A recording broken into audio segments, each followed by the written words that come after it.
Gracias. Bien, perfecto, gracias a vos. Bueno, arrancamos tema nuevo. Ya dejamos atrás la parte de desktop. Lo que vamos a empezar a ver ahora, de acá en adelante, lo que resta de la materia es todo web, ¿no? La parte web está de alguna manera dividida en dos partes. Tenemos por un lado todo lo que es aplicaciones de interfaces de programación, que son las APIs, y por otro lado ya la parte más sí, de interfaz de usuario, que es la parte del cliente web, ¿no? Está separado así, porque la idea es, a ver, si bien las APIs, surge siempre la charla, la discusión con sus compañeros en diversos cuatrimestres. Si bien una API podría no tomarse como interfaz de usuario, si, tal como conocemos la interfaz de usuario donde la tía entra y usa la aplicación, lo cierto es que sí es una interfaz y sí es una interfaz que alguien la va a tener que manipular, mayormente los programadores. Lo que tiene de especial y de importante es que hoy en día la mayoría o por lo menos gran parte de lo que son aplicaciones web tienen esta estructura de división entre lo que es el cliente con su tecnología Single Page Application o lo que sea, y una API para comunicarse. ¿Por qué? Porque te permite un montón de facilidades, te permite abstraerte de un montón de conceptos que vamos a ir viendo, muchas de las cosas las vamos a ir viendo en la clase de hoy. Entonces, si bien esto no es propiamente dicho una interfaz sí, una interfaz de usuario como se entiende la interfaz de usuario, lo cierto es que es una interfaz, lo cierto es que ustedes tienen que poder manipularla porque les va a permitir construir el resto de las interfaces, ¿sí? Así que bueno, le dedicamos un par de clases y un TP a esto, que está bueno y es bastante útil. Empecemos por API. API es la sigla de Application Programming Interface, interfaz de programación de aplicaciones. La idea de una API es que permita la comunicación entre cliente y servidor. Si acá vamos a tener bien, bien detectada o bien realzada la separación de cliente-servidor, cosa que en Desktop no nos pasaba porque estábamos en un solo lugar, estábamos como directamente el cliente a la vez hacia el server porque ocurría todo en el mismo lugar. En este caso tenemos una descentralización de tecnologías donde tenemos el cliente por un lado que va a estar en la máquina del usuario y el servidor en otro lado que y la comunicación tiene que viajar a través de internet, ¿sí? La API de alguna manera u otra al ser una interfaz actúa como un protocolo, ¿sí? No solo simplificando la construcción de estas aplicaciones que yo les digo, cliente-servidor, sino que los protocolos, tal como vieron en redes, seguramente con la cantidad de protocolos que hay en redes, funcionan como una especie de contrato, ¿no? ¿Qué quiere decir? Que si yo digo, a ver, los pedidos me lo tenés que hacer de tal manera y yo te voy a responder de tal manera. Si vos me pedís las cosas como yo espero que vos me las pidas, yo te voy a devolver la respuesta como yo te digo que te las voy a devolver. Si vos me mandás cualquier otra cosa, lo que yo te devuelva no sé, va a ser cualquier cosa, con suerte te va a servir, pero no de garantía. ¿Sí? La garantía del contrato de este protocolo está en el hecho de, si yo te digo que las cosas me las pidas así, yo te voy a devolver las cosas correctamente. ¿Sí? Esto va a ser responsabilidad de ustedes. Cuando ustedes construyen un API, pasan a ser responsables de que se respete este contrato que ustedes les dicen a la aplicación que va a ser de cliente o a lo que sea que se va a comunicar, hacerme determinados pedidos y yo te voy a devolver determinadas respuestas. Acá es muy importante que ustedes sean meticulosos con este tipo de contratos, con este tipo de interfaz. Y ustedes están definiendo una interfaz. Cuando están programando una API, cuando están desarrollando una API, básicamente están desarrollando una interfaz para que otra aplicación se pueda comunicar con nosotros. Entonces es importante que las cosas queden claras y estén bien definidas. La parte de res, sí, seguramente a esta altura del partido todos han escuchado hablar de API REST, sí, de una forma o de la otra. Eh, a veces se hace un mal uso de REST como si se lo pone indistintamente como si fuera lo mismo que API. Lo cierto es que una API puede ser REST, ¿sí? O no puede ser REST. ¿Sí? No necesariamente cuando estamos hablando de API estamos hablando de API REST. REST es simplemente un estilo de arquitectura, un estilo de creación de software en esta arquitectura cliente-servidor. ¿Sí? Las siglas son representational, bueno, como sea, state transfer, ¿sí? O sea que es es una representación, es una transferencia de la representación del estado. Está pensado mayormente para todo lo que es aplicaciones web, no le encontré demasiado uso por fuera de lo que son aplicaciones web. Está pensado como servicios RESTful. La idea es, yo voy a tener mi estado de aplicación en el servidor y yo le tengo que transferir al cliente ese estado. Pero yo no le voy a transferir todo el estado del cliente porque si yo le transfiero todo el estado del cliente, el estado pasa a estar del lado del cliente. Entonces simplemente le transfiero, le envío una representación en el momento que me hizo la solicitud.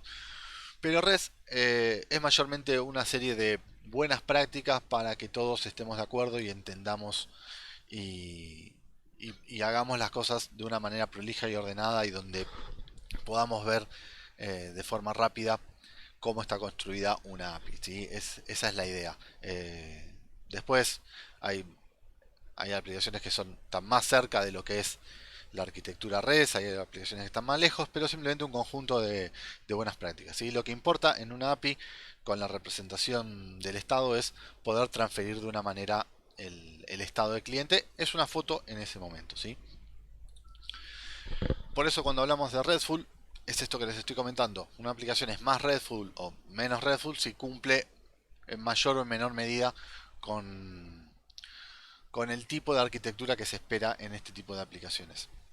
La idea es no mantener el estado, o sea, no mantener un estado vivo, como si nos pasa en aplicaciones de desktop o cuando ustedes programan dominios como venían haciéndose en objetos 1, en objetos 2, ahí tienen un estado vivo en memoria. En este caso el estado no va a estar vivo constantemente.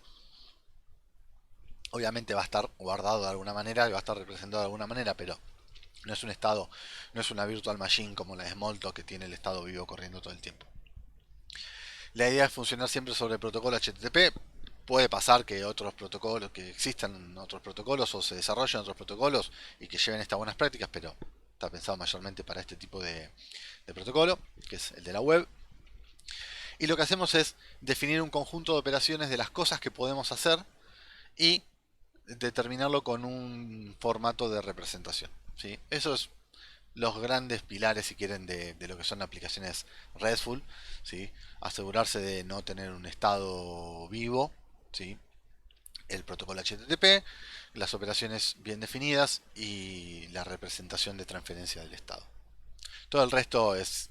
A veces queda cheto, ¿no? No, sí, porque tengo una API REST y qué sé yo, y a veces se usa más para vender humo que otra cosa. No es nada demasiado loco. Es simplemente ser prolijo, ordenado, ser coherente y cumplir con determinadas pautas. ¿Qué es esto de stateless y stateful? Entonces, porque recién les dije, tenemos que hacer aplicaciones stateless y lo tiré muy por arriba. Simplemente son tipos de arquitecturas de aplicaciones que se diferencian en cómo se maneja el estado de una aplicación. Las stateless son aplicaciones donde el estado no está vivo constantemente, sino que eh, lo tengo que ir como lo voy representando a medida que me lo van pidiendo, lo mantengo guardado, pero no está constantemente en memoria. Y las stateful son estados, son aplicaciones con estados que sí está vivo, en vivo por decirlo de alguna manera, ¿no? Sobre todo los que hicieron Smalltalk me entienden más cuando digo que el estado está vivo. No se viene en Wallock como lo laburaban. Pero el estado está corriendo en memoria todo el tiempo y lo voy manipulando y puedo ir viendo cómo se va manipulando on runtime, ¿no? En el momento que lo estoy ejecutando.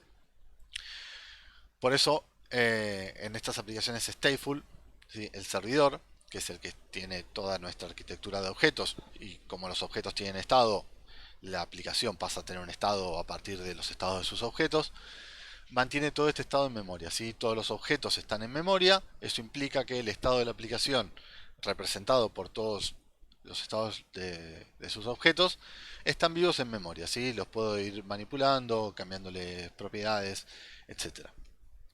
Y como el cliente está accediendo a ese mismo espacio de memoria, accede directamente al estado que está representado ahí.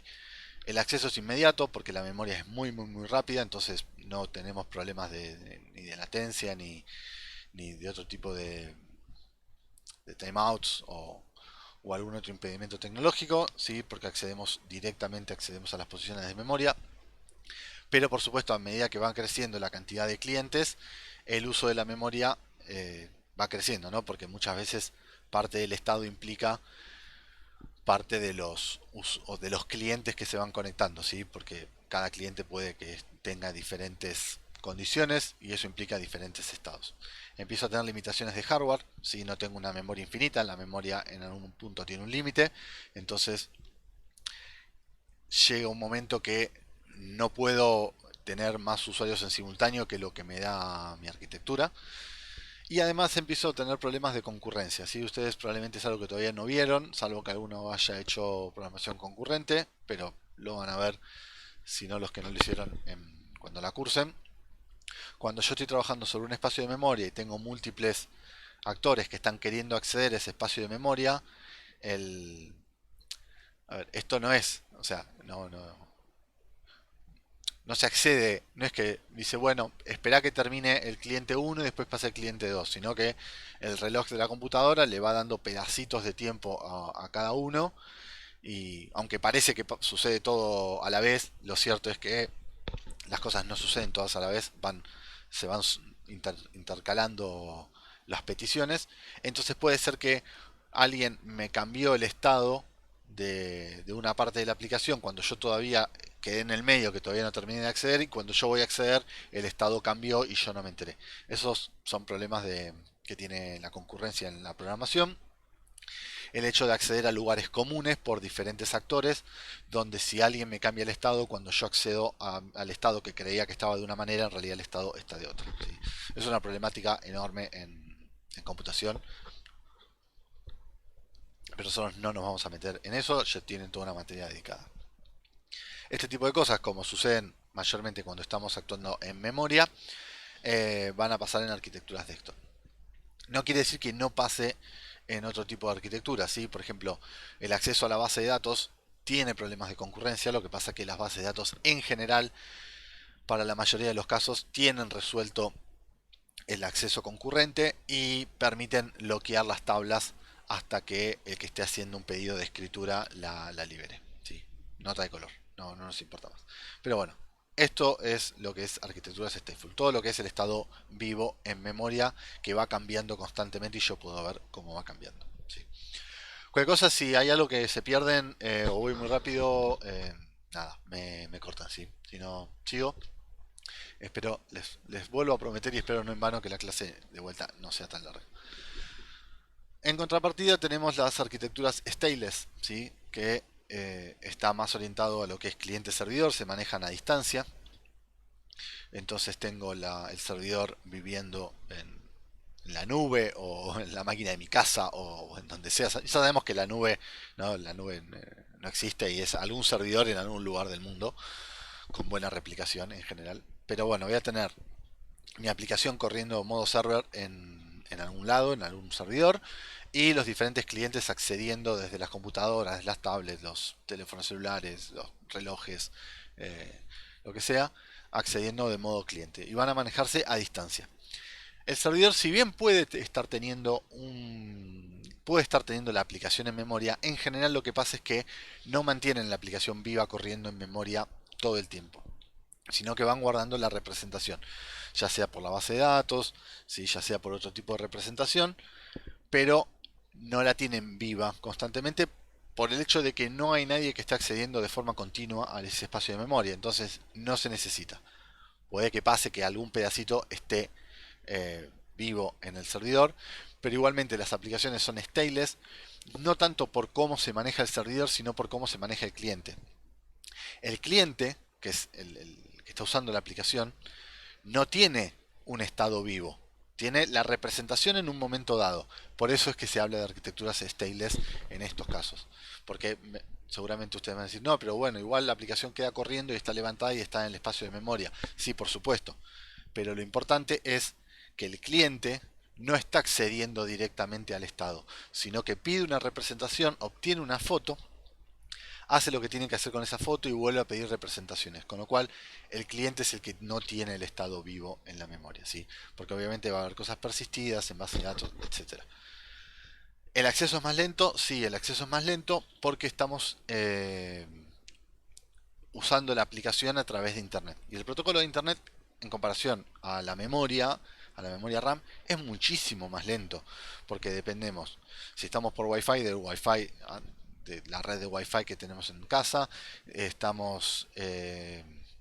requerimos de cómo funciona la conexión de nuestro hogar hasta el ISP que nos da servicio de internet y cómo funciona la conexión del ISP hasta el resto de los nodos donde yo tengo que ir haciendo las peticiones. Eso es mucha mucho tiempo no es desperdiciado, pero es mucho tiempo que se tarda entre ir y volver. Hablamos del tiempo de probablemente un par de segundos, ¿sí? 2 o 3 segundos en el mejor de los casos, pero nosotros sabemos que en programación 2 o 3 segundos es una vida. Las aplicaciones en memoria son de la magnitud de los milisegundos, ¿sí? 5, 10, 20 milisegundos, y acá ya estamos hablando de, con suerte, un segundo o medio segundo, pero tenemos cosas que tardan un poco más, ¿no? Ya sabemos que cuando empieza a tardar más de 5 segundos nos desesperamos todos. Entonces, por supuesto que el acceso es muchísimo más lento que si estuviéramos en memoria. Pero en contrapartida, el uso de recursos es menor. ¿Por qué? Porque como los clientes no están accediendo al espacio de memoria y no necesitan su representación del estado vivo todo el tiempo en memoria, el servidor no necesita que su memoria vaya creciendo a medida que van creciendo la cantidad de clientes, sino que a medida que un cliente le llega un request, le devuelve la representación para ese cliente y no necesita tener todo vivo. Y a la vez simplifica todos estos problemas de concurrencia, porque los requests van a ser secuenciales, entonces el servidor puede atender los requests de forma secuencial. Por supuesto que eso puede hacer que se tarde más, hay formas de mejorarlo, pero en principio simplifica el acceso concurrente. Es menos probable que en este tipo de arquitecturas tenga estos problemas donde dos personas están accediendo al mismo espacio de memoria y uno me cambia el estado sin que el otro se entere. Eso es menos probable que pase. Después tenemos arquitecturas que van a soportar por ahí el multithreading y otras arquitecturas que son más secuenciales, pero eso va a depender de lo que tenga yo del lado del servidor. Pero bueno, por lo menos el protocolo HTTP me simplifica un poco este tipo de cosas. En general solamente tiene sentido sobre este protocolo, ¿sí? Puede que funcione sobre otros, no digo que no, pero a lo que a nosotros nos compete y en el mayor uso es sobre protocolos HTTP. Un poco vamos a ver un diagrama para que se entienda de qué va todo esto, si es que no los perdí demasiado, porque mucha palabrería o mucho hablar mío, pero vamos a ponernos un poquito en gráficos. ¿Cuál es la ventaja que yo tengo con este tipo de arquitecturas? La ventaja que tengo es que yo voy a tener, bueno, del lado izquierdo voy a tener todo lo que es los servidores, ¿sí? Las aplicaciones, levantado en modo server en alguna nube dando vueltas por ahí en el mundo, con algún servidor de base de datos, lo que sea, no importa, ¿sí? Todo esto es lo que funciona como servidor.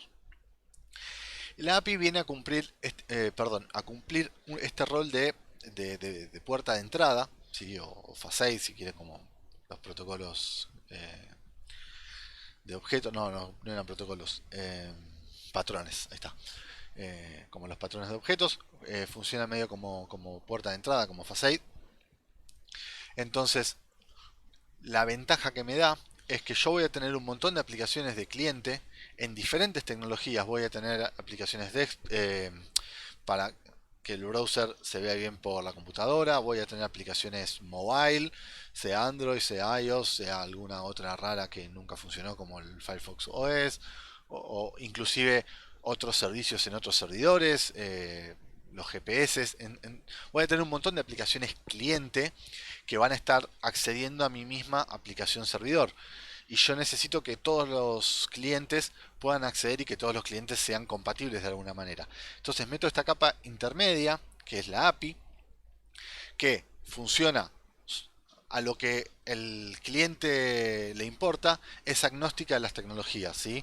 Yo voy a exponer una serie de protocolos HTTP, una serie, perdón, de rutas HTTP para que cualquier cliente accede y acceden mediante request HTTP, ¿sí? Y nada más. al cliente que está accediendo no le importa si yo lo programé en Smalltalk, en Wallock, en Kotlin, en Node, en lo que sea, en Python. A nadie le importa, ¿sí? Hago que mis clientes se abstraigan de lo que es la tecnología del server y acceden mediante una lista de operaciones que yo le doy. Entonces, el front, ¿sí? Lo que es el cliente, labura en la tecnología que se le canta y tengo un equipo de front dedicado a aplicaciones web por browser. Tengo otro equipo front dedicado a hacer aplicaciones mobile en Android. Tengo otro equipo que haga aplicaciones iOS y así con todo lo que quiera.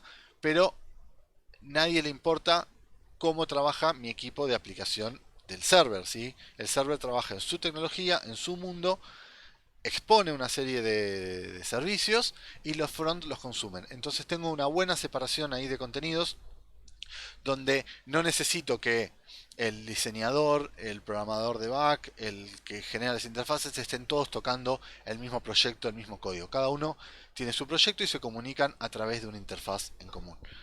Esto simplifica bastante el desarrollo de aplicaciones, ¿no? En general suele ser bastante útil, inclusive lo descentraliza un montón. Vamos a ver un poco cómo funciona todo esto. Hasta acá queda clara la idea, ¿no? Eh, Probablemente muchos de ustedes en laburo perdón, hoy estoy -10. Probablemente muchos de ustedes se hayan topado con este tipo de arquitecturas, las estén haciendo, las estén programando o las hayan tenido que usar, pero probablemente muchos de otros no. ¿Se entiende la idea, cuál es el rol que cumple la API? Sí, ahora sí. Bien, perfecto. Entonces, sigamos. Vamos a meternos un poquito más profundo ahora. Eh, mañana van a haber ejemplos más concretos con Javelin, que es la herramienta que vamos a usar, pero hoy un poco es la idea de explicarles cómo funciona todo este mundo. Arranquemos por el protocolo HTTP, que es sobre el que vamos a usar, pero tenemos por lo menos que todos ponernos de acuerdo en las cuestiones básicas de este protocolo, por si alguien o no cursó redes, que espero que no haya pasado, o lo cursó hace bastante y necesita refrescar. ¿Sí? HTTP es un protocolo de capa 7 del modelo OSI, si se acuerdan. El modelo OSI tenía 7 niveles, 7 capas. HTTP es el protocolo de capa 7. Lo que permite hacer es, mediante envío de paquetes, generar contenido y a través de links que se llaman hipertextos poder enlazar, ir de un sitio al otro, ¿no? En, en el inicio de los tiempos, las páginas HTML eran bodoques de texto con links a otras páginas, nada más. Entonces yo voy a tener links que me permiten acceder a distintos lugares dentro de la red, ¿no? Dentro de lo que es el protocolo HTTP. La idea es mayormente transferir información en la web, si fue pensado idealmente con eso, y está orientado en un esquema cliente-servidor, ¿sí? O request-response. Probablemente lo usemos un poco indistintamente. No son exactamente lo mismo, no es lo mismo hablar de cliente-servidor que hablar de request-response, porque yo puedo hacer un request desde el cliente hacia el servidor y que el servidor haga el response hacia el cliente, o puedo tranquilamente hacer un request desde el server hasta un cliente porque se necesita algún tipo de servicio, ¿sí? Pero en general el request lo va a hacer el cliente y el response lo va a devolver el servidor. Este protocolo se maneja de modo stateless, ¿sí? Es una cuestión nativa que tiene el protocolo porque no mantiene estado. ¿Qué quiere decir? Que yo hago el request 1, me devuelve determinada información, hago un segundo request y el servidor no va a tener en cuenta el request anterior que me hicieron. Va a responder como si fuese el primer request, ¿sí? O sea, nunca el servidor en este tipo de protocolos se va a fijar cuáles fueron los pedidos que le hicieron antes para ver qué responder. Siempre, cada vez que recibo un pedido, es un pedido limpio, ¿sí? No me importa si antes me pidieron 84 cosas.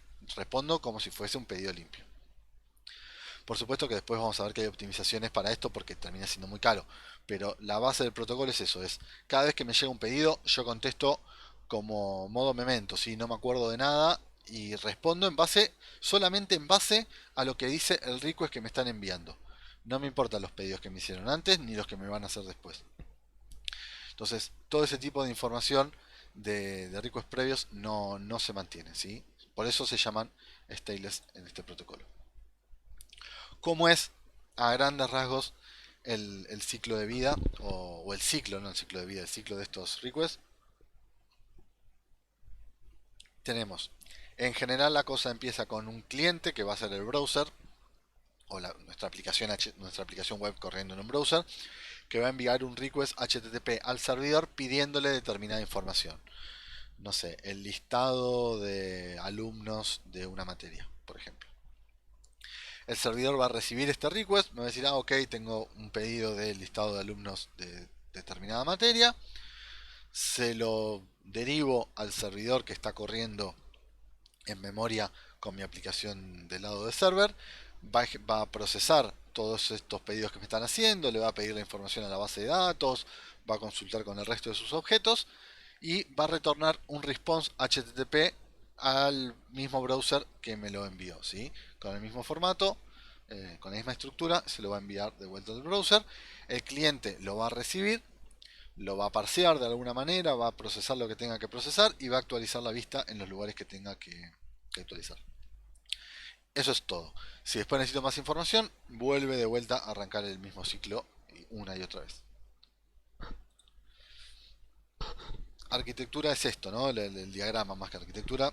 El esquema es el browser haciendo un HTTP request, si al servidor. Siempre lo vamos a ver como una cajita, pero bueno, vamos a tener headers y algún tipo de contenido más. Y el servidor devuelve el response con el contenido y otro tipo de información que me van a tener, ¿sí? Pero es un pedido, una respuesta, nada más que eso. ¿Cómo se forma un request? ¿Sí? Lo estamos viendo un poco más a bajo nivel, si bien ustedes no van a escribirlo así porque el framework te da obviamente un montón de ventajas, pero sí es interesante por si en algún momento necesitan y van a necesitar analizar los requests que ustedes están enviando, los pueden ver con el browser. Siempre es útil saber cómo es un poco la estructura. Tenemos que, por un lado, definir cuál es el método del request que vamos a hacer. Tenemos varios, ahora los vamos a ir revisando más adelante: get, post, put, delete, etcétera. Hay varios métodos definidos. Ya el método que le indiquemos ya le va a indicar al servidor algún tipo de información que tiene que hacer. El path de cuál es la ruta del endpoint que yo estoy solicitando, ¿sí? Si estoy en el root, si es, no sé, un barra alumnos, ¿sí? O un barra login, o lo que sea que esté queriendo acceder. La versión del protocolo HTTP, en general hay dos versiones, HTTP 1.0 y 1.1. La 1.0 ya no debería usarse más, es una que ya es vieja y quedó obsoleta y es muchísimo más lenta.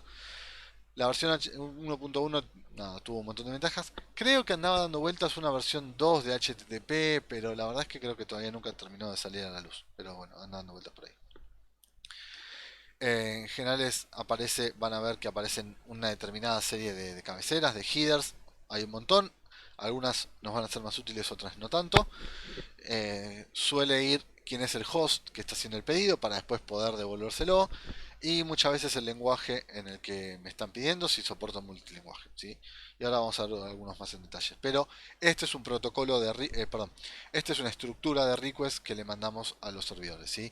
Las cosas importantes son el método, el path, la versión del protocolo, que eso queda seteado automático y nos olvidamos, y los headers, ¿sí? Que los headers en general la mayoría de las veces los seteamos una vez en nuestro framework y después también quedan ya definidos para siempre. El get y el path sí son cosas que van a ir cambiando todo el tiempo, ¿sí? A medida que distintos requests que haga, va a cambiar mayormente estas dos cosas. Hay un montón de métodos para hacer requests. Hay una cantidad desquiciada de HTTP métodos. Eh, la mayoría no se usan porque no sé, porque no tiene mucho sentido. Los que sí se usan y los que sí son importantes son estos que están detallados acá. Son mayormente los que vamos a usar nosotros. El get es el más común de todos.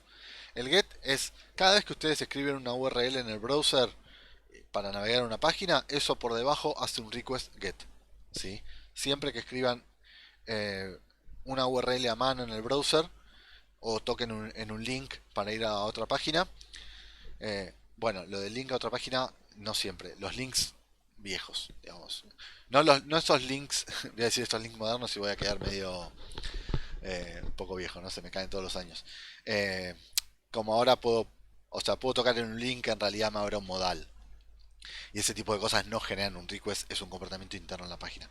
Pero el link, tal como lo conocemos de ir a otra página, sí generan un get, lo mismo que las URL que escribo en el browser.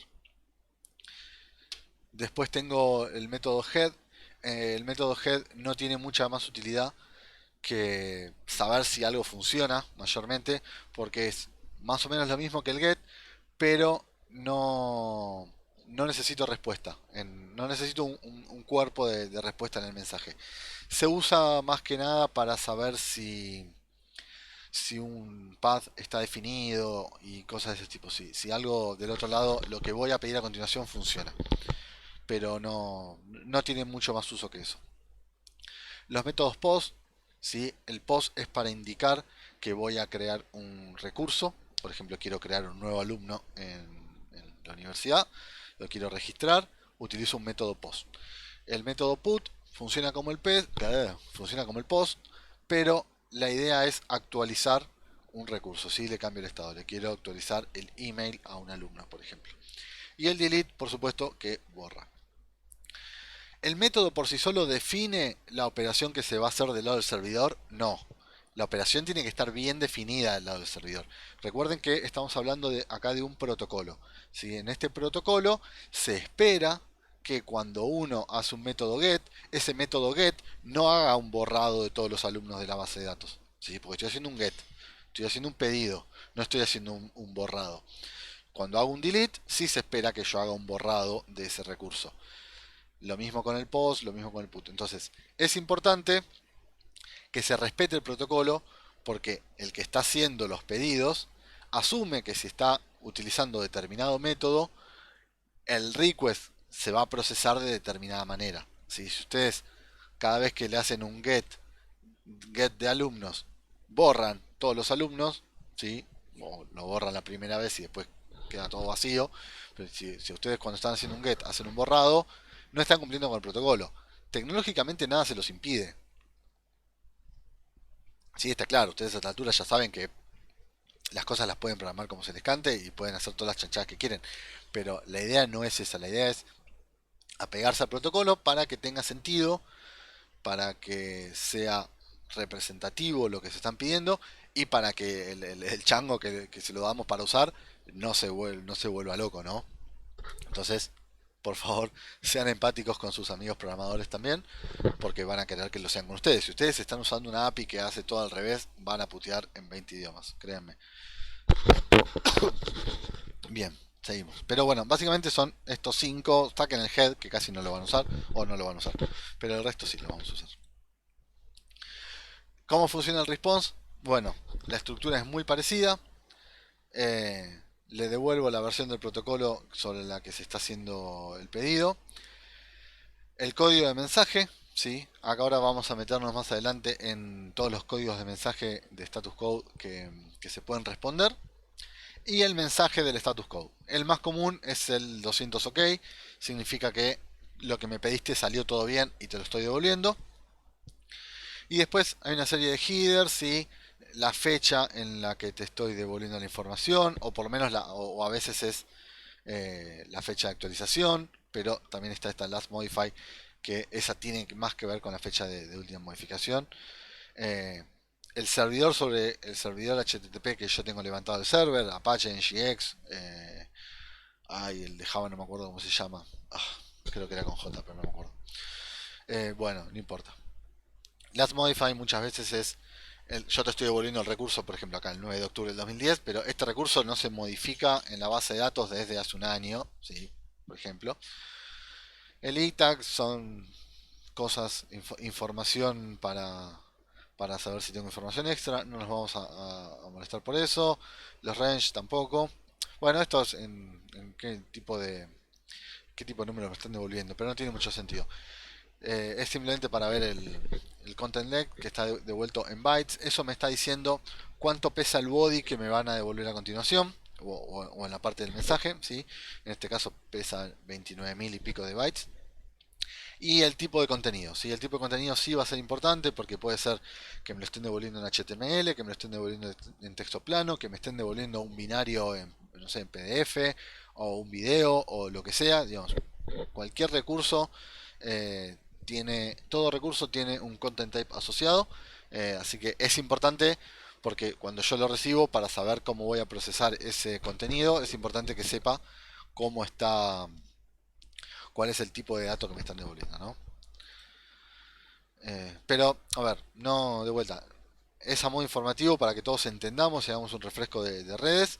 Ustedes no van a estar trabajando directamente sobre el armado ni del request ni del response, eso se ocupa el framework. eh, pero para que todos sepamos y cuando ustedes tienen que leer las cosas, sepan de qué hablamos. Sí, lo importante, lo que quiero meter un poco de foco es en los códigos de respuesta. Esto es sumamente importante.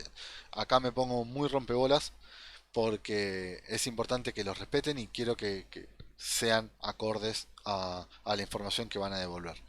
Acuérdense que en este TP, en esta parte de la materia, ustedes están actuando de server, ¿sí? Entonces, ustedes tienen que recibir los requests y tienen que devolver los response. Entonces, es obligación de ustedes definir cuáles son los requests que van a recibir y definir cuáles son las respuestas que van a dar ante cada request. Entonces, es importante que cumplan con el protocolo cuando están actuando del lado del servidor. Hay varios tipos de código de respuesta. El código de respuesta indica cómo, eh, si estuvo todo bien o pasaron cosas ante el pedido que me hicieron. ¿Sí? Hay 5 familias de código de respuesta, la familia del 100, del 200, del 300, del 400 y del 500. Cada familia representa un tipo de información y después dentro de cada familia nos vamos a las particularidades que nos brindan un poco más de detalle.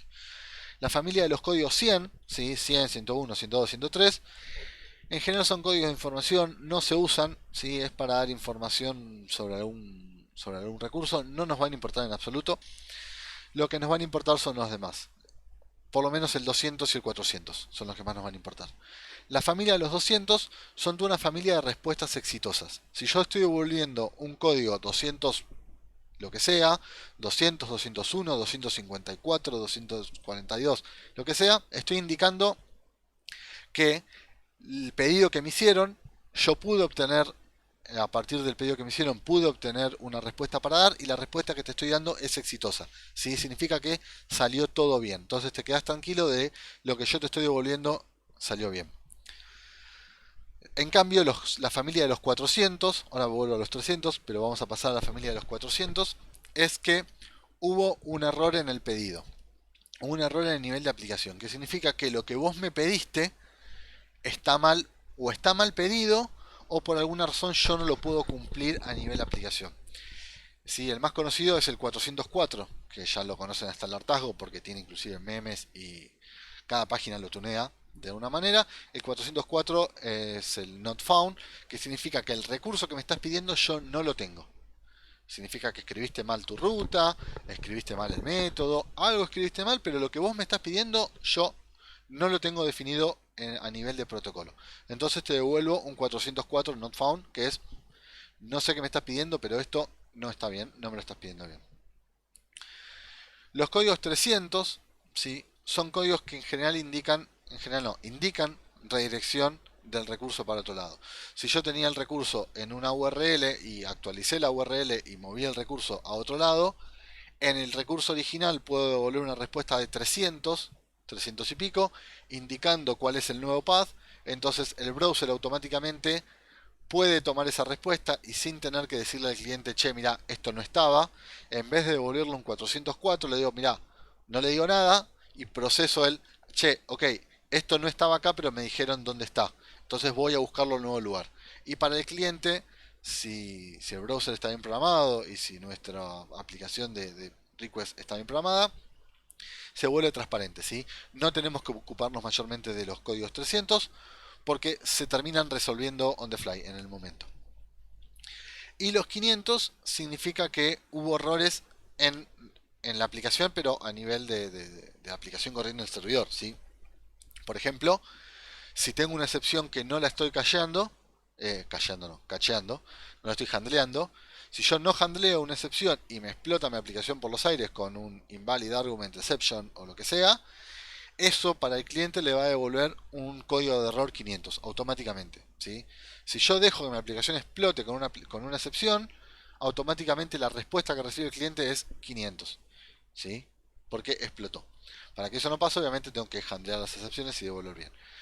Entonces, cuando la culpa es de que el servidor se mandó una cagada con algo, ¿sí? De la aplicación que está corriendo en el servidor está rota, o que el servidor está apagado, o algo por ese estilo, devuelve algo de tipo 500.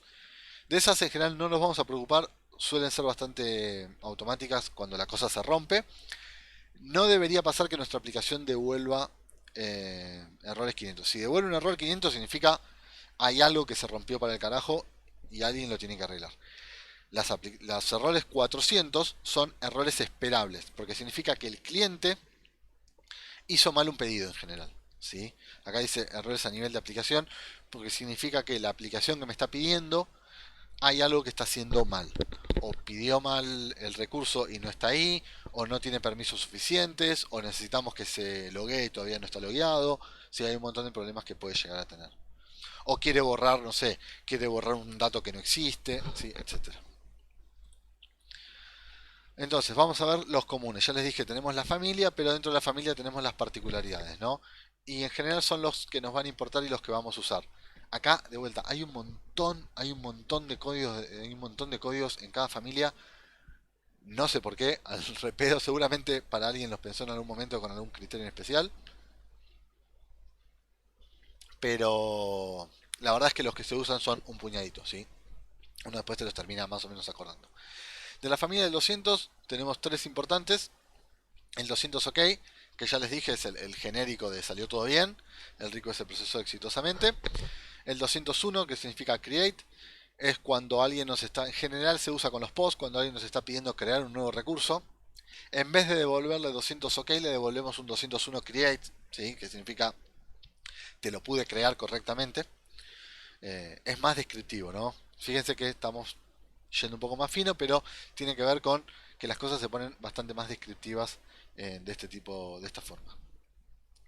El 204 es 204 no content, significa que la respuesta está todo bien, pero lo cierto es que no tengo mucha información para devolverte. No hay nada trascendente que yo te pueda devolver como contenido de la respuesta. Suele pasar en los delete este tipo de cosas. Si yo estoy borrando un recurso, digo borrame el alumno 8, ¿sí? Lo borraste y no me vas a devolver nada. A ver, si lo estoy creando, vamos a hacer el paso.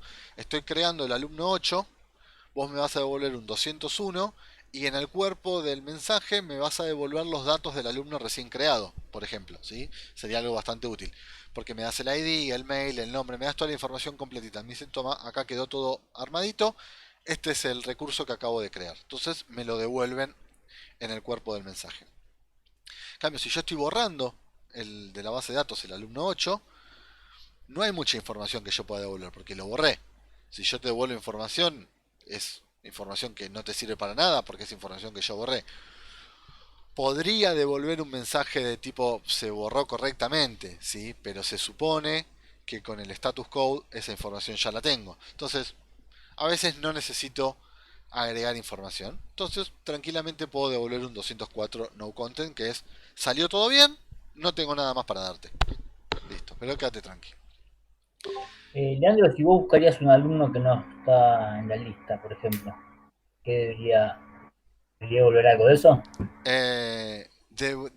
Depende cómo lo tengas armado, pero no. Si vos estás buscando un alumno que no existe, ahora vamos a ver en los errores siguientes, sí, ahora vamos a ver en los errores siguientes, vos de alguna forma u otra me estás haciendo mal el pedido, ¿sí? Entonces, probablemente lo que yo te devuelvo es algo de la familia 400, porque me estás pidiendo mal el dato. Si vos me estás pidiendo un alumno y yo ese alumno no lo conozco, no conozco el ID, ponele que me lo pedís por ID.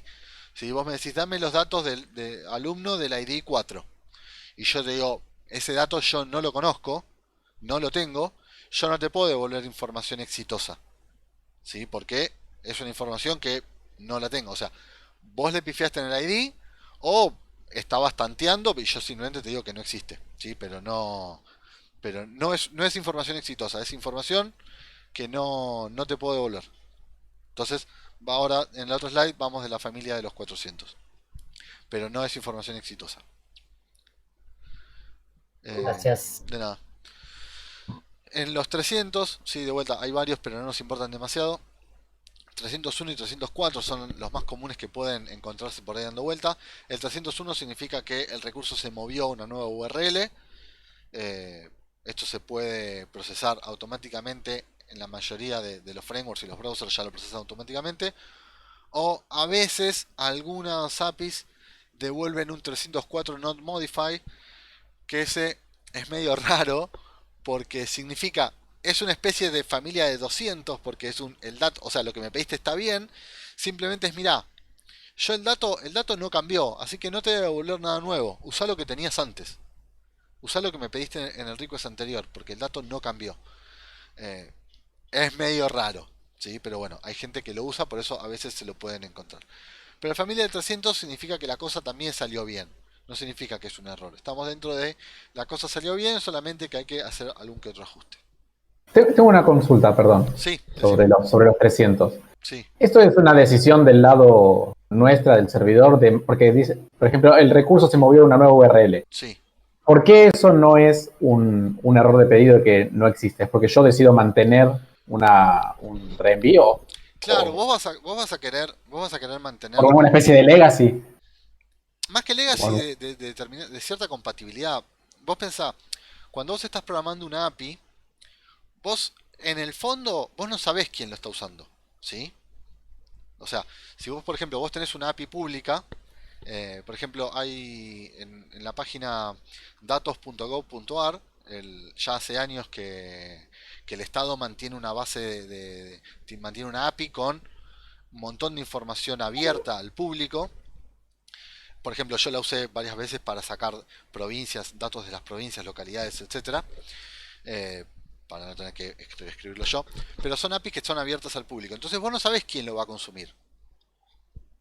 Si vos el día de mañana estás actualizando tu API y decís, che, mirá, todos estos endpoints que tengo acá, la verdad es que son poco descriptivos, vamos a mejorarlos y haces un nuevo set de recursos, tenés que tomar una decisión. ¿Qué haces con los que le siguen pegando los recursos viejos? ¿Le empezás a tirar 404 not found? ¿O haces algo para que sigan funcionando? ¿Sí? En la mayoría de los casos vas a querer que sigan funcionando. Porque si alguien tiene una aplicación que depende de tu API y de la noche a la mañana tu API se actualizó porque tenés una nueva versión y vos le rompiste todos los endpoints, la aplicación se rompe. Y el chabón tiene que salir o el equipo tiene que salir a volverse loco, a emparchar toda una aplicación porque vos se te ocurrió cambiar todos los endpoints y empezar a devolver 404 de los endpoints viejos. Entonces, una buena práctica para no perder, para no hacer que el resto de las aplicaciones que están conectadas a mí se rompan, es devolver algún código de redirect donde es, mirá, esto que me estabas pidiendo acá, ahora lo vas a conseguir en esta nueva URL. Entonces, se puede automáticamente el request que se está haciendo puede leer ese código y hacer el request a la nueva URL, ¿sí? Y notificar al cliente de alguna manera, che, mirá que este endpoint te lo estoy devolviendo a través de un 301, ¿sí? Fíjate si querés actualizar tu cosa. Entonces, no haces que la gente te putee, básicamente. Que es lo que pasaría si vos cambiás tu endpoint y empezás a devolver 404. ¿Sí? Está bien, perfecto. Sí, era como Sí, lo sí, estaba sí. entendiendo. Es una decisión nuestra por una cuestión de legacy, si hacemos versionado, Sí, sí, cosas. sí. Es una decisión nuestra. Está más enfocada a no romperle aplicaciones a los demás. ¿Sí? O sea, cuando estamos haciendo APIs, estamos en un recurso que es sensible. ¿Por qué? Porque nuestra aplicación API puede estar funcionando, pero las aplicaciones que se estén conectando a nuestra API no. Entonces, ya sabemos que para el usuario final, si su aplicación cliente no funciona, no me importa dónde se rompió, no funciona. Van a putear a que esté más cerquita. Entonces, necesitamos que todo el que se está conectando siempre pueda seguir conectándose. Entonces, sí, Es como vos decís, es una decisión del que genera la API de decir, mi recurso se movió, empezá a pedirlo de tal lugar. Bien, no van a encontrar mucho más con los 300 porque no tiene mucho más sentido. Si quieren, en algún lado hay links a todo el resto de los recursos. Vamos con las respuestas de errores, ¿sí? Cerrar un poco, ya me está agarrando frío. Ya les dije que el más común, el más conocido por todos es el 404 not found, ¿sí? Significa el recurso que me estás pidiendo, el endpoint que me estás pidiendo, yo no lo tengo definido, no existe, algo le estás pifiando. Pero después tenemos varios, ¿sí? De vuelta, acá hay una cantidad insoportable de códigos, pero no nos importan demasiado. Estos sí nos van a importar. El 400 bad request es la cagaste en algo de lo que me estás pidiendo, ¿sí? Dicho así en castellano, me estás haciendo mal el pedido. O sea, el endpoint existe, ¿sí? Yo llegué al endpoint que existe, pero me estás pidiendo cualquiera. Acá entra el caso de si le pido, por ejemplo, un alumno con un ID que no existe o con un mail que no existe. Yo le digo, dame el alumno con email, no sé, juanperez@gmail.com, y yo no tengo ninguno registrado con juanperez@gmail.com. Te voy a devolver un 400 bad request. Es lo que me estás pidiendo está mal, ¿sí? Algo de la información que me estás pidiendo está mal. Revisa eso. El 401 significa que el cliente no está autenticado, o sea que ese recurso que me están pidiendo necesita que el cliente se haya logueado previamente, entonces es no estás autenticado, tenés que autenticarte. Aunque acá diga unauthorized, como que no estás autorizado, es no estás autenticado. Se usa para decir este recurso en particular necesita que te logues. Si vos no te logueas, yo no te lo voy a dar, no es público. El 403 forbidden significa que, ok, vos estás autenticado, pero vos no tenés permisos para esto, ¿sí? Quiero borrar un alumno de la base de datos de la universidad. No, macho, vos no podés hacer eso, ¿sí? Olvídate de hacer. No significa que no estés logueado ni nada, significa que vos no tenés acceso a ese tipo de información. El 404 no son, ¿sí? Y el 405 significa method no allow. O sea que la ruta que me estás poniendo, el path que me estás poniendo está bien, pero yo no tengo definido ese método. Por ejemplo, tengo definido un get barra alumnos, pero no tengo definido un post barra alumnos. Y vos me estás haciendo un post barra alumnos, ¿sí? Ese método no existe para esta ruta. Probá con otros, pero ese no existe. El 500 internal server error es el servidor no responde, se cayó o alguien dejó que o hay una excepción que se está lanzando y nadie la está handleando, ¿sí? O sea, la regla más o menos es para tener una idea es los 400 es culpa del que me está haciendo el pedido y los 500 son culpa mía, ¿sí? Si yo estoy devolviendo, si yo le pego una API y me devuelve 500, el que programó esa API o el que tiene levantado ese servicio, algo mal tiene. Si me devuelve algo de la familia de 400, significa que yo estoy haciendo mal el pedido. Esa es un poco las reglas para saber qué devolver. Ustedes en principio no deberían devolver nada de tipo 500, porque los 500 hay algo que está roto mal. Sí deberían devolver cosas de los 400, porque los 400 son cosas que son respuestas aceptables, simplemente que están mal formuladas. De alguna u otra manera están mal formuladas. Entonces, sean prolijos con los códigos de respuesta que dan. Los errores son bastante importantes de devolver. Por ejemplo, me pasó, yo hace un tiempo empecé a laburar armando un bot en Slack, ¿sí? Después tengo que probar los de Discord. El otro día me dijeron que, perdón, paréntesis, off topic, nada que ver con nada, que los bots para Discord está muy buena la librería que tiene, son bastante fáciles. Si alguno lo probó después me quiere chusmear, genial. Pero nada, en el laburo estoy con un bot en Slack, ¿sí? Tengo que hacer un montón de pedidos a un lado o al otro. Slack tiene toda una API definida.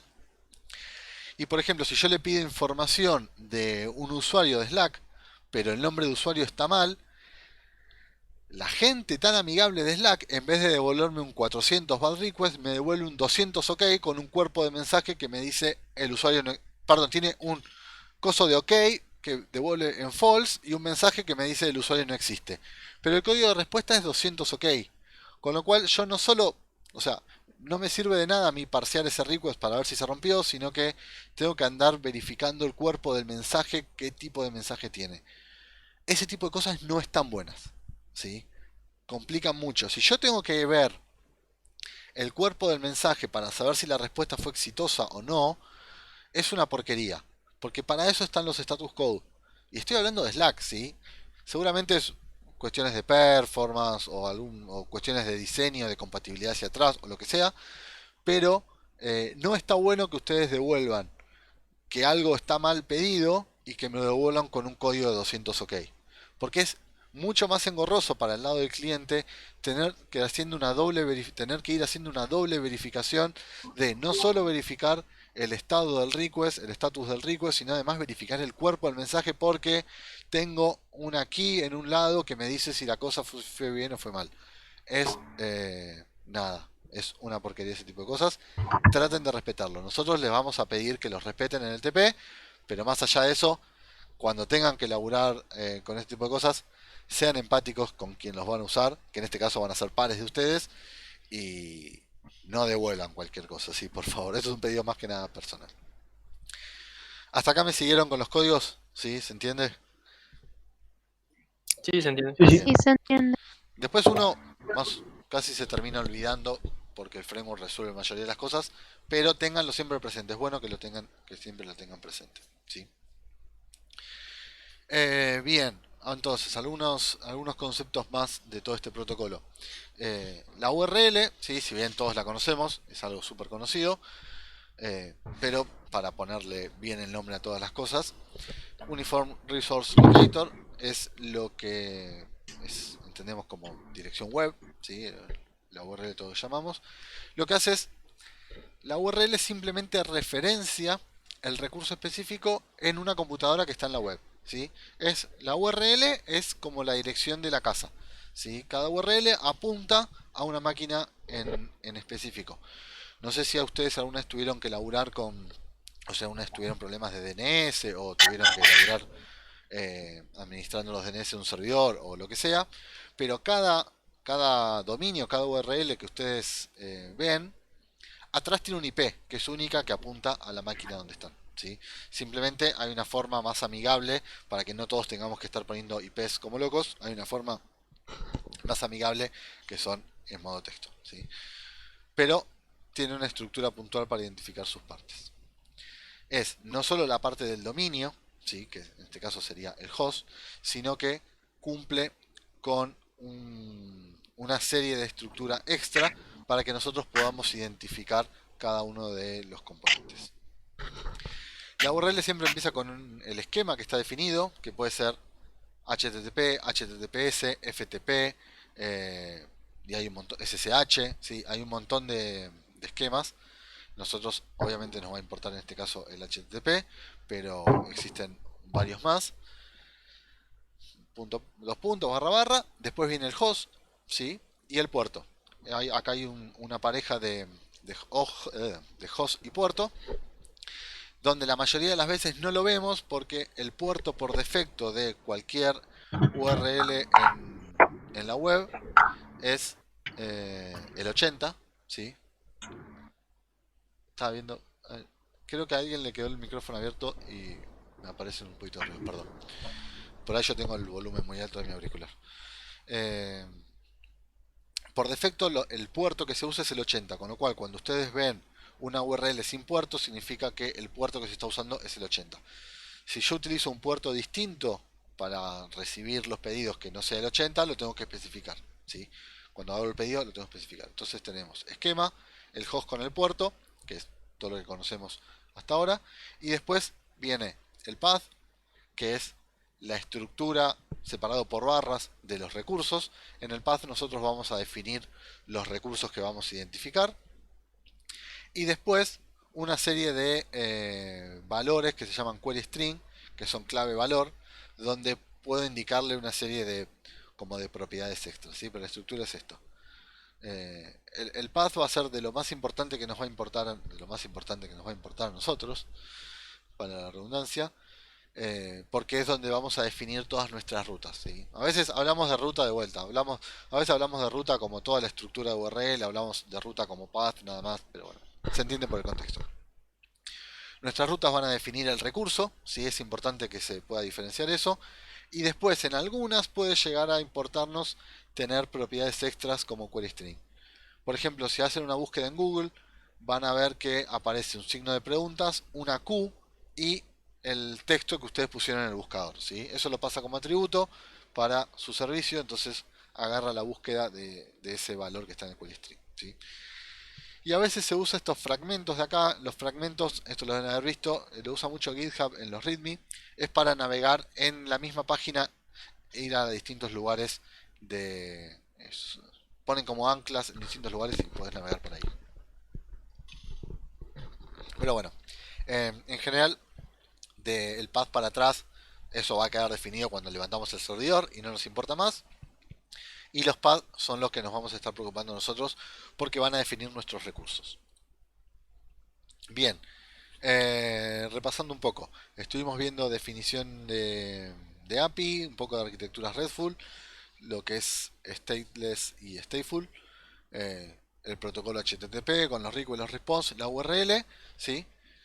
Y vamos a seguir viendo, siempre vamos a estar viendo cuestiones de RESTful, ¿sí? Bien, vamos a meternos en API REST. Estamos más o menos por la mitad de las slides. ¿Quieren hacer una pausa de 10 minutos? Bueno, Bueno, dale. Dale, hacemos 10 minutos y seguimos. Así no los quemo. Bien, ahora sí. Ya estamos. Bien. Vamos a seguir con... Vamos a ver un poco de API Web. Vamos a meternos más en profundidad con esto. La idea de estas APIs que vamos a desarrollar nosotros, van a ser APIs web, porque bueno, si bien no lo dije, pero una API puede ser de cualquier tecnología, ¿no? En general hoy está más orientado a lo que es web, pero vamos, API es un término muy genérico, ¿sí? Puede tranquilamente ser una interfaz para aplicaciones de cualquier tipo. Un framework básicamente funciona como una API, ¿no? También lo que estamos usando, porque nos piden utilizarlo de determinada manera y nos prevén determinada funcionalidad.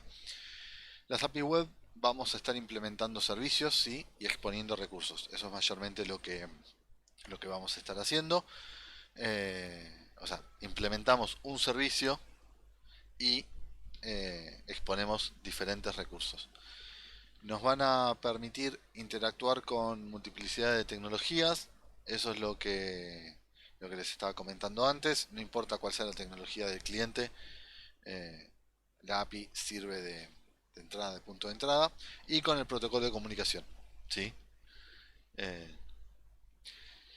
Tienen también, podemos agregar una capa extra de seguridad ahí, porque podemos, por ejemplo, nuestra API puede ser pública, o podemos hacer una API donde exclusivamente nos hagan peticiones de determinado dominio, o hacer una lista negra de cuáles no queremos recibir, ¿sí? Podemos agregar más seguridad con una capa de autenticación, con token, algo que vamos a ver la clase que viene. Pero bueno, nada, tiene un montón de propiedades. Vamos a ver cómo funciona todo esto más en detalle. Queremos identificar el recurso, una de las cosas más importantes es la identificación del recurso. Tenemos, por ejemplo, si queremos identificar a los usuarios o al recurso de usuario, porque el recurso es muy amplio, ¿no? O sea, piensen en un recurso como una VM, como un CRUD, una alta baja modificación. Ahora nos vamos a meter en esta parte de CRUD, pero quiero todo lo que tenga que ver con la manipulación de los usuarios va a estar bajo el path /usuarios, ¿sí? Por ejemplo, si estoy queriendo administrar o manipular los restaurantes, voy a definir una serie de recursos que sean todos bajo el path restaurants. Lo mismo con pedidos o con cualquier ejemplo que a ustedes se les ocurra, ¿sí? Entonces, lo más importante es identificar cuál es el recurso sobre el que se está trabajando. Si yo el path de pedir usuarios y el path de crear usuarios no tienen nada que ver, ¿sí? Uno dice usuarios y el otro dice users, no estoy siendo muy claro en mi API, ¿sí? Entonces, para manipulación de recursos definimos un path, ¿sí? Barra tanto, barra usuarios, barra lo que sea. Y después tenemos que definirle operaciones bien definidas, ¿sí? Es get bien definidas por lo que les comentaba antes. Get para obtener, post para crear, put para actualizar, delete para borrar, etcétera, ¿sí? Hay otros. Otra que a veces pueden escuchar es el método patch, que también se usa para actualizar, pero tiene una cosita ahí medio loca en el medio que no nos importa. A nosotros más lo que nos importa son estas cuatro. Get para obtener, post para crear, put para actualizar, delete para borrar, ¿sí? Esas son las operaciones bien definidas que nos van a importar para cada recurso. Para cada recurso que lo amerite, ¿sí? O sea, por ejemplo, usuarios puede tener definidas las cuatro. Get, pod, put y delete. Y no sé, por ejemplo, restaurants, no. Por ahí no quiero permitir que se borren los restaurantes. Entonces solamente dejo get, pod, get, post y put, ¿sí? Va a depender de cuál sea el alcance que estamos dejando para cada un recurso, pero si tienen las operaciones que estén bien explícitas. Esto me genera una sintaxis bastante universal, donde yo con el mismo path, cambiando el método, genero una connotación distinta y pongo de forma explícita qué es lo que está pasando. Get usuarios, delete usuarios, etcétera, ¿sí? Y la otra cosa importante que va a aparecer mucho en los requests es algo que se llama hypermedia, que es lo que tiene varias cosas la hypermedia, pero lo que nos va a importar a nosotros es lo que define cuál es el formato de intercambio, ¿sí? Si va a ser algo de tipo JSON, HTML, texto plano o lo que sea. En general, el formato de intercambio que hoy es el estándar es JSON. JSON es un acrónimo de JavaScript Object Notation. Funciona básicamente como definir objetos en JavaScript, ¿sí? Pero el otro formato que se usa mucho es XML, Extensible Markup Language. Son los dos más utilizados. XML era el que se venía utilizando hasta hace pocos años, unos 5 o 10 años, más 10 que 5. Era el formato de intercambio por defecto. XML es como HTML, pero en vez de tener reglas bien definidas, cada uno puede crear los tags que quiera. Es bastante más libre por ese sentido. Se está dejando de usar XML y se está usando mucho más JSON porque es un formato mucho más cómodo para transferencia de información. Pero cualquier API se pueden encontrar con alguno de estos dos formatos de intercambio. El JSON, vamos a una explicación bastante rápida, pero la verdad que es bastante boludo cómo funciona el JSON. Siempre tengo que abro con dos llaves. Dentro de las llaves lo que se está representando es un objeto. Cada objeto tiene una serie de atributos representados con clave valor, donde la key, entre comillas, dos puntos, y el valor que va a estar para esa key. Cada uno de los datos dentro del objeto va separado por coma y los corchetes indican una lista de cosas. Esas son todas las reglas que tiene. Los keys los vamos a ver como string. ¿Sí? La clave siempre va a estar entre comillas. Eso ya lo podemos entender como un string nosotros. Los value pueden variar según el tipo de dato. Si hay poquitos, el string, que va a estar entre comillas, los números, cualquier tipo de número, no hago diferencia en float, integer, positivo, negativo, son números y ya. Una key puede tener un object como value, ¿sí? Entonces vuelvo a abrir un object con más key values adentro. Puedo tener una lista como value y la lista puede tener el tipo de dato que se decante, mezclado, todo lo que quieran, a nadie le importa. Y los booleanos true y false y los null, ¿sí? Estos son todos los tipos de datos que voy a tener. No voy a tener más tipos de datos que esto. No hay datos, no hay tipo de datos como en objetos que yo creo mis propios objetos, sino estos son los nativos, los tipos de datos primitivos y son todos los que se usan y punto. Entonces, si yo tengo que describir un objeto complejo donde mi servidor es una clase que no sé qué, que tiene todo un estado y una strategy y eso, bueno, terminará siendo una serie de object de clave valor que describa todos sus atributos, ¿sí? Pero todo se simplifica ahí.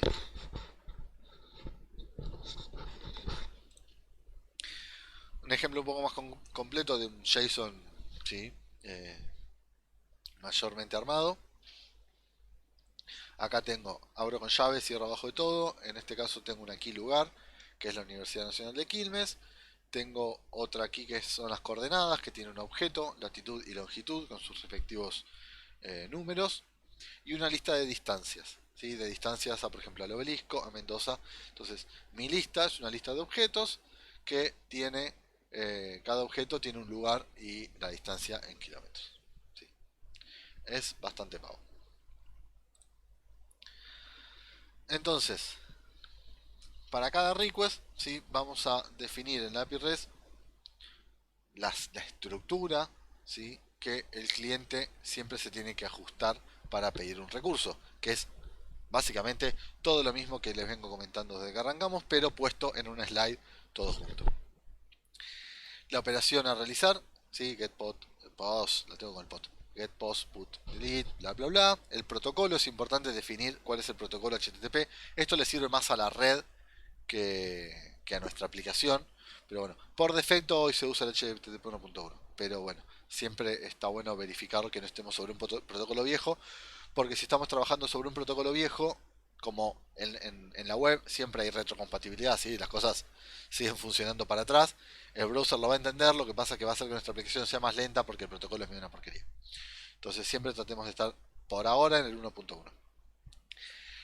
La media data, que es el intercambio, el formato de intercambio, hay una cantidad gigantesca de formatos aceptados. Los más comunes: texto plano, HTML, JSON, XML, alguna otra cosa loca que puedan encontrar por ahí.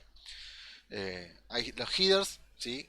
No nos vamos a meter demasiado en los headers, salvo para la parte de autenticación que vamos a ver la clase que viene con JSON Web Token.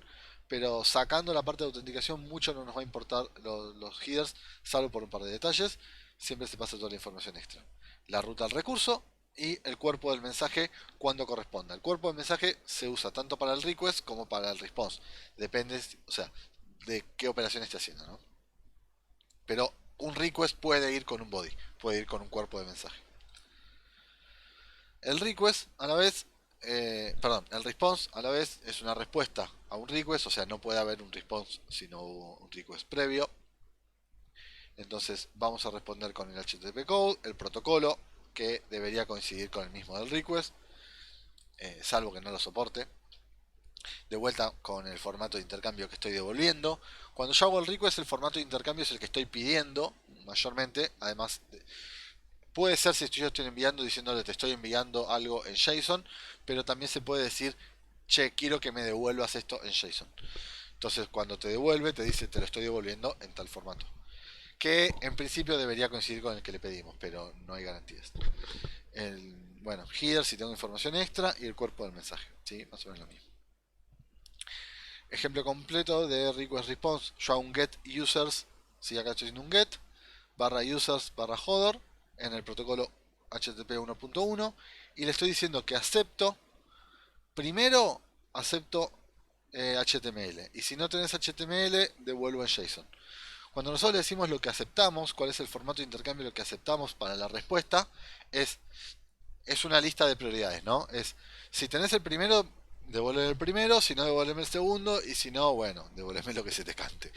Entonces el servidor dice, ok, a ver, ¿puedo cumplir con este? Bien, no, paso al siguiente. En este caso, el servidor no tiene respuestas en HTML, solo tiene respuestas en JSON, así que te dice HTTP el protocolo, te devuelvo un 200 OK, que es la respuesta.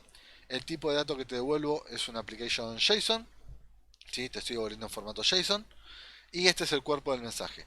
Te devuelvo el usuario, que me estás pidiendo, vos me estás pidiendo el usuario header, así que te devuelvo el usuario, que el username es header, el name es header y el email obviamente es header también, ¿no? Porque es header. ¿Sí? Otra forma de request, acá con un post. En este caso, cuando hago el request, le envío el body. Entonces estoy haciendo un post a users, estoy creando un nuevo recurso, le mando el body con el recurso a crear. Este es el recurso a crear. El username Nimeria, el nombre Arya Stark, el email nobody@bravos.org. ¿Sí? Entonces yo le mando el objeto que quiero que me creen, que quiero que sea creado en el servicio, y el servicio me responde con un 201 create, que es listo, tu objeto fue creado.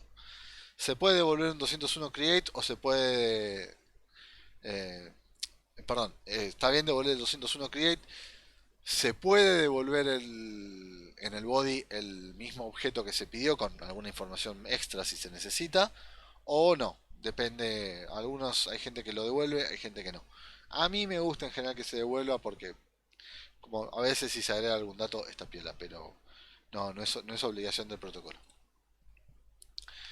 Entonces pasamos a lo que es CRUD, ¿sí? CRUD se lo conoce como, es el acrónimo de Create, Read, Update and Delete, crear, leer, actualizar y eliminar.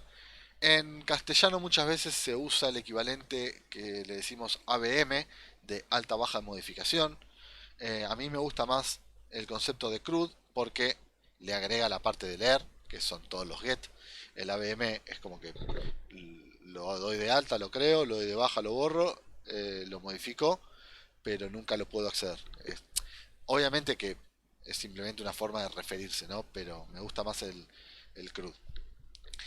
Entonces, cuando nosotros implementamos un modelo de negocio donde tenemos para un recurso la posibilidad de crearlo, de leerlo, de actualizarlo y de eliminarlo, decimos que tenemos un CRUD, ¿sí? Para un recurso. Ese recurso funciona como un CRUD. Esto simplifica cuando nos tenemos que interactuar con alguna persona o la documentación de nuestro servicio. Le decimos que, por ejemplo, los usuarios son un CRUD y entonces la otra persona ya entiende que tengo las operaciones disponibles, ¿sí? Es una forma más de comunicarse de forma simple.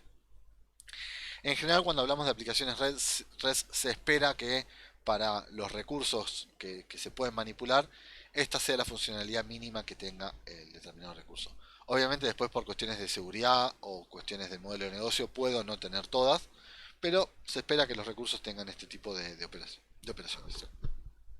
Es un paradigma muy común, se usa mucho, lo habrán escuchado nombrar en diferentes lados, si no, lo van a empezar a escuchar a nombrar ahora, y te da este modelo mental, ¿no? De cuáles son las cosas, las operaciones que yo puedo hacerle a un recurso.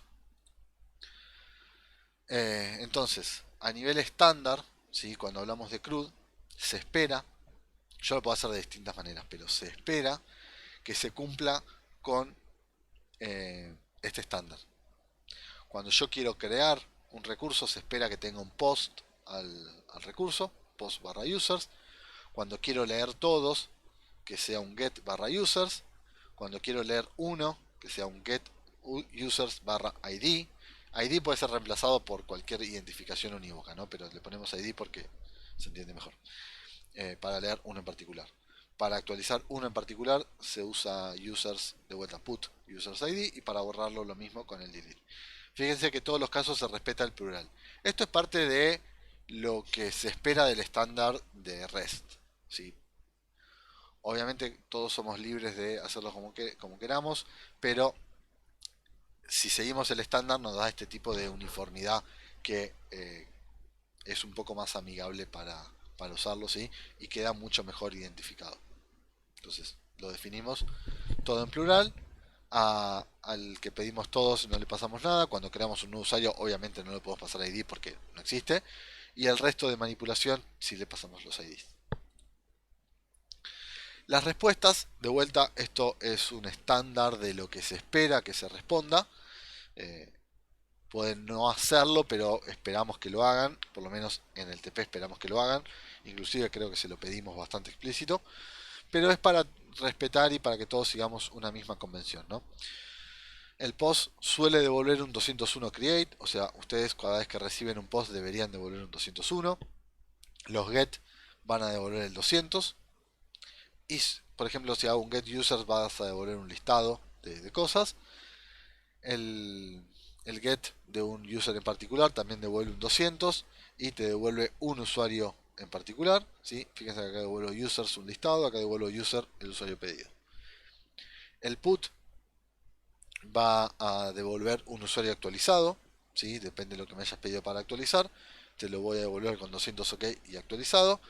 Y el delete por lo general suele devolver un 204 no content porque no tiene sentido que te devuelva nada y el body pasa a estar vacío. El CRUD para la parte de errores, ¿sí? Porque acá estábamos viendo todo el camino feliz de cuando la cosa funciona bien. Ahora vamos a ver qué devolver cuando la cosa no funciona bien. Puedo devolver para un post, puedo devolver un not found si la URL fue mal escrita, ¿sí? Denme un minuto.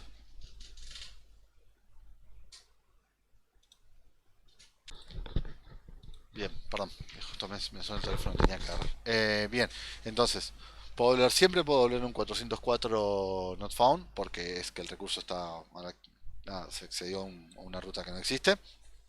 Algo común que puede pasar en los posts es devolver un 409 conflict.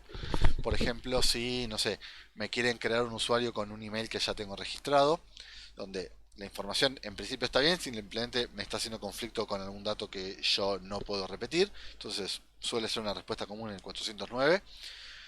Para los get no hay mucho más que 404, o sea, si estás mal en la ruta, me devolver un 404. Podría llegar a querer devolver un 400 bad request si me estás pasando una ID que no existe.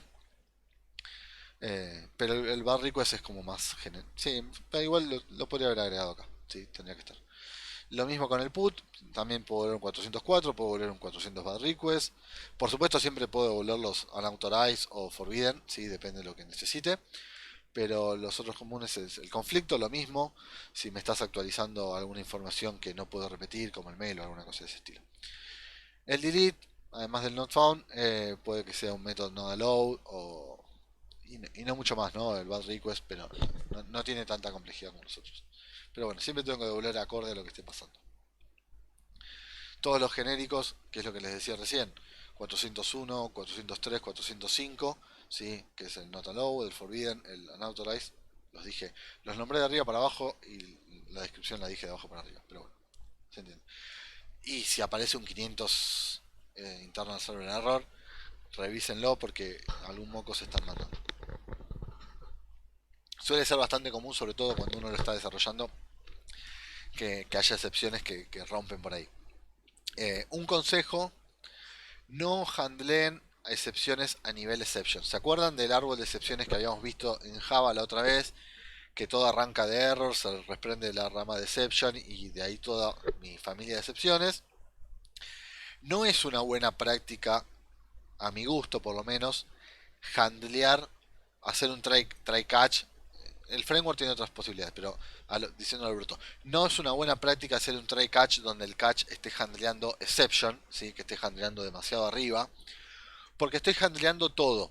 Entonces eso me impide saber si algo se rompió y no tendría que romperse. ¿Sí? Al estar handleándolo y devolviendo un che no sé qué, es como complicado. Si ustedes tienen que salir a producción, puede que les convenga en una última instancia tener eso, pero siempre hagan algo en el medio, de decir, o sea, te handleo el nivel más alto que puedo, pero si es de tal nivel para arriba, hago login del error y no sé, le mando un mail al sysadmin o al equipo de desarrollo o a lo que sea, porque esto no tenía que estar pasando, ¿sí? O sea, es importante que los errores que no tienen que pasar exploten si pasen. No que le lleguen necesariamente al usuario, pero sí que exploten para poder saber dónde están. Entonces, podrían handlearlo para si están saliendo a producción para no tener unas respuestas de estas horribles de 500 error. Pero por lo menos cuando lo están desarrollando no lo hagan, porque es importante que ustedes sepan dónde la cosa se rompe, ¿sí? Bien, query parameters, ya queda poco. A veces tenemos información extra, ¿sí? Como les decía el ejemplo de Google que agrega la búsqueda a su ruta. A veces queremos filtrar una búsqueda o queremos incluir más información o queremos que la respuesta, perdón, incluya más información o menos información. En este caso se suelen utilizar los query parameters, que son secuencias de clave valor separados por ampersand después de un signo de pregunta cuando termina el path. ¿Sí? Ejemplos, vamos a ver ejemplos de usos. No sé, por ejemplo, yo quiero los users, pero además quiero agregar, no sé, mi servicio permite determinados filtros, por ejemplo que el mail sea de Gmail y que hayan nacido, no sé, en 1990 o esto lo puedo decir como en esa fecha o arriba, ¿no? Después lo puedo ajustar como quiera, pero por ejemplo puedo decir esto, ¿no? Digo, quiero los users, pero no todos los users, sino los que sean con los que tengan email de Gmail y los que hayan nacido en 1990, ¿sí? O por ejemplo, quiero el user 123, pero incluirle las órdenes de los pedidos que hizo, ¿sí? O sea, si yo no le pongo include orders, me va a traer, por ejemplo, los datos básicos. Si le pongo include orders, me va a incluir el resto de las cosas.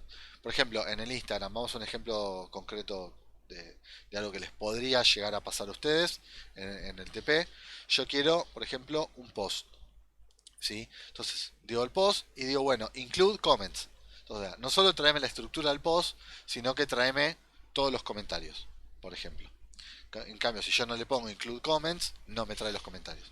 Entonces, mi servicio, mi recurso, va a agregar o quitar información según los parámetros extra que yo les pase. Si estoy queriendo paginar, ¿sí? No nos vamos a meter mucho en la paginación nosotros, pero bueno, si estoy queriendo hacer un paginado, de decir, bueno, quiero una cantidad fija de información, eh, por ejemplo 25 por página o 3 por página, bueno, lo puedo definir también con estos query parameters. En general, esta información se usa solamente en los get, ¿sí? En información de que es de consulta. No se usa o está mal utilizarlo para la creación y para la manipulación de información. No debería pasar que yo en un post o en un put tenga query parameters. Eso es un problema bastante de seguridad, con lo cual no debería estar pasando información de este tipo por query parameters. Lo tengo que pasar en el body, ¿sí? Si estoy queriendo crear un usuario, los datos del usuario no los paso no genero una serie de clave valor, sino que lo mando por un JSON. ¿Se entiende el uso de esto? A veces es un poco confuso.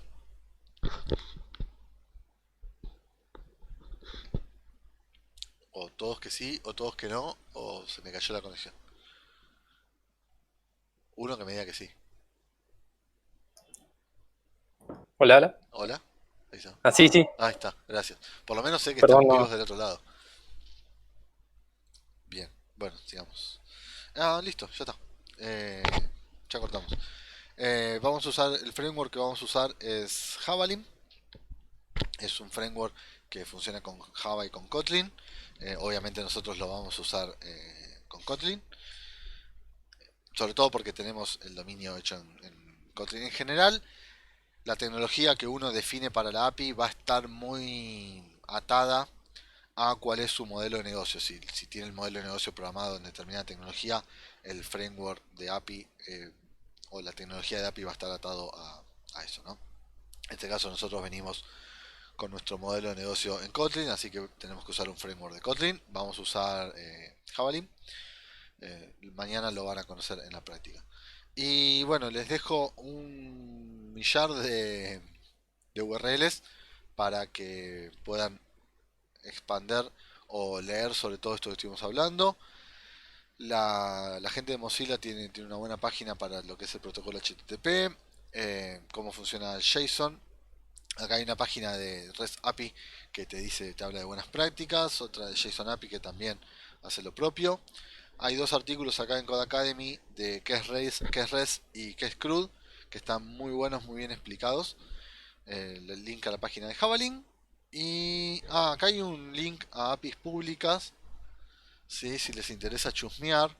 Este repo de GitHub tiene un montón de APIs públicas que uno puede cancelar, que uno puede consultar, ¿sí? Bueno, acá más o menos te dicen cómo usarlas y qué sé yo, depende de cada una, pero estoy entrando medio a una así nomás, así que no sé dónde me estoy metiendo, pero bueno, por ejemplo, acá tienen una API de calendarios, que vaya a saber para qué es, pero no me voy a meter porque la verdad fui tocando así como estaba, pero bueno, si quieren chusmear como como otras personas, otros equipos hacen APIs, acá tienen una buena página con un montón de información. Y bueno, hasta acá la clase de hoy. No sé si quedaron dudas, si más o menos se entendió. Esta vez les corté un poco antes, ¿sí? Se los debía de clases anteriores. Sí, Sí, tengo se una entendió. pregunta del último. Sí, decime, no sé, se Los cruzando, links, sí. perdón. Sí. No, los links, ¿ya está subido el PDF para verlos? No, ahora O, lo subo. Si ven que me cuelgo, ahora a ver, termino y supongo que comeré, pero si ven que me cuelgo en un par de horas, si no lo subí, escríbanme por el Discord y lo subo. ¿Sí? Igual, ahora trato de cortar la clase y subirlo, salvo que justo llegue la comida y me cuele, pero trato de hacerlo. bueno, dale, gracias. Nada. Hay otra pregunta por ahí, creo, alguien que se me echó, se cruzaron los micrófonos. Yo tengo una mini consulta del server Stateless, ¿puede ser? Sí, Si yo hago, por ejemplo, un post para crear un usuario nuevo y después hago otro request que le pido el get de ese usuario, sí. no me lo debería traer, ¿no? O sí, o entendí mal. Sí, te lo debería traer. Porque vos acabas de... A ver, vos haces... la aplicación va a actualizar su estado en alguna forma. Lo que quiere decir Stateless es que es agnóstico del pedido previo en cuanto a... yo hago el post. Perdón. Tenés dos personas. La persona A y la persona B.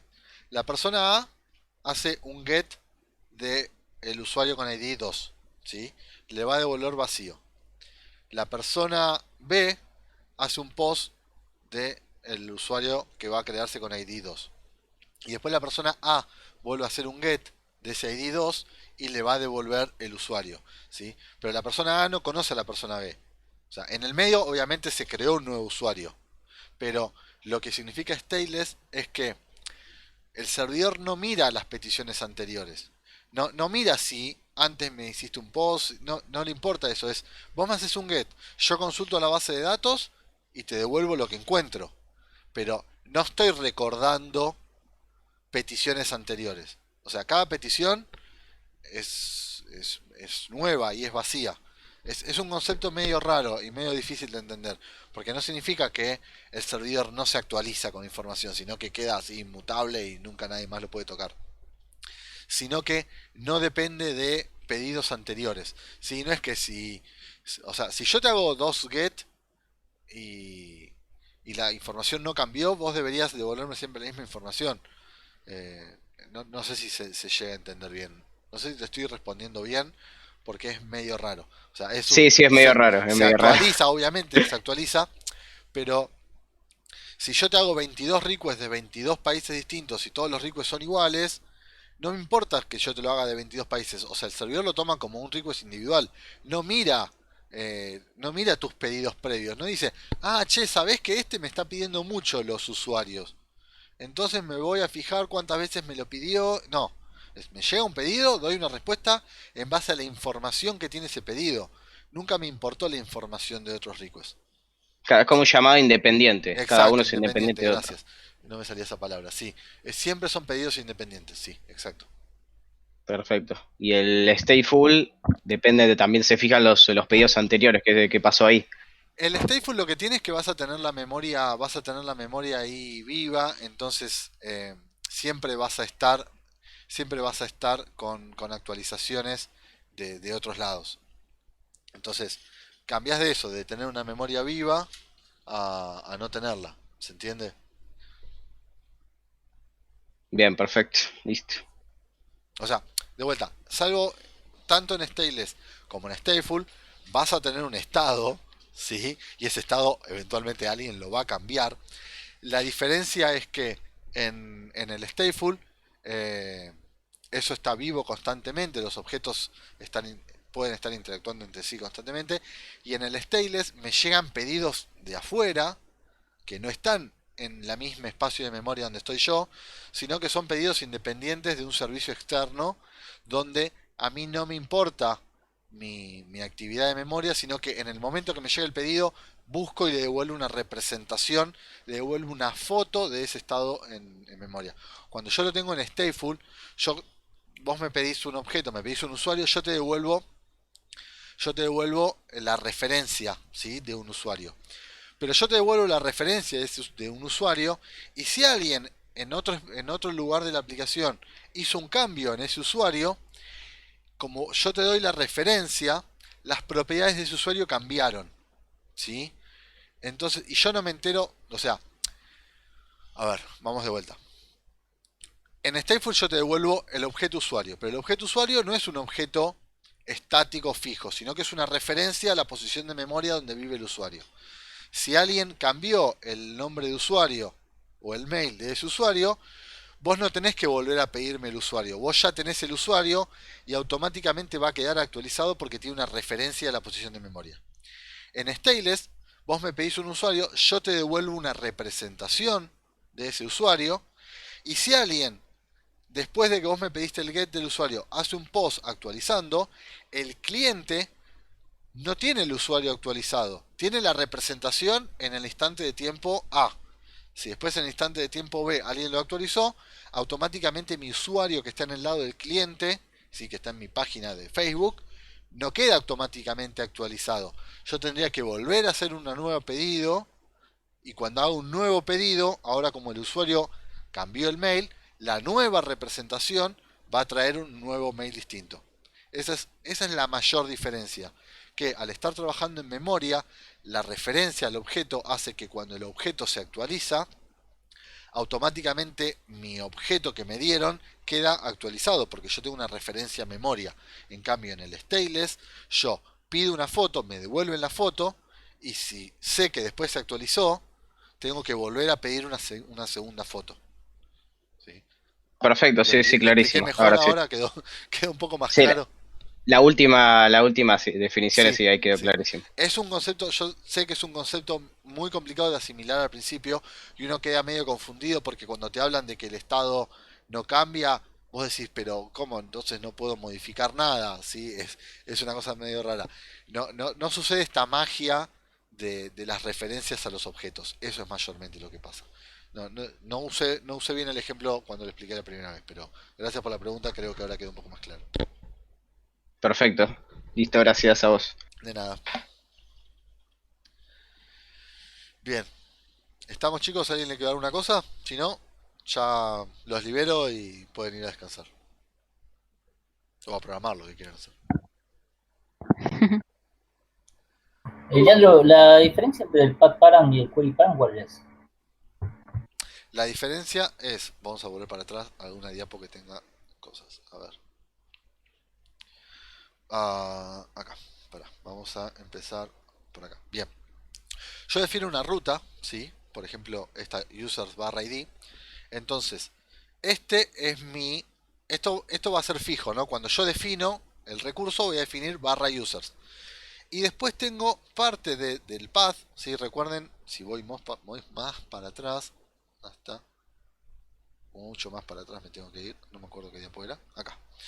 El path es todo, ¿sí?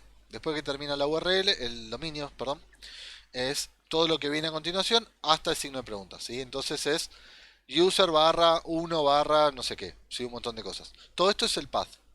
Entonces lo que se dice como path param, ahora tengo que volver todo para adelante. Está el ejemplo acá este. Entonces, esto es un dato fijo, entonces lo tomo como identificación del recurso. Pero este es un dato variable. A nivel URL, eso es una información del path, es parte del path, porque es barra user barra 2, es parte del path. Pero a nivel definición de mi servicio, esto es un parámetro, ¿sí? Porque es una variable, es un dato que yo no conozco, que puede ser 1, 2, 42, 125, 2 millones. Entonces, como esto es una variable para mí, cuando yo lo estoy definiendo del lado de mi servicio, esto, los frameworks lo que hacen es parsearlo bajo el concepto de path param, de parámetro del path. ¿Por qué? Porque a nivel URL es parte del path y está fijo, pero a nivel identificación de recurso es una variable, es un parámetro. Entonces, a nivel framework queda definido como path param. Cuando yo digo, dame el path param ID, va a mirar este valor que yo tengo definido con algún tipo de identificación y me lo va a poner en una variable. En cambio, el query param es en estos en estos query parameters de clave valor, si yo le digo dame el query param del mail, el mail va a ser la key, entonces el valor que me va a devolver va a ser el valor que está del lado de la derecha del igual. ¿Sí? ¿Lo aclaré un poco más? Sí, gracias. Bien. Esto cualquier cosa, a ver, si no se entiende, díganme que no se entiende porque, de vuelta, son cosas que generan mucha confusión cuando uno está laburando, pero particularmente Javelin tiene la identificación y la mayoría de los frameworks que trabajan con API de permitirte definir pedacitos del path para que sean valores variables. Esos los suelen llamar path param. Y después, todo lo que es query parameters, que en general es dinámico, yo no lo defino en mi recurso, como query param. Entonces, cuando yo le pido el query param del mail, me va a devolver Gmail. Cuando yo le digo path param ID, me va a devolver 1, 2, 3. ¿Sí?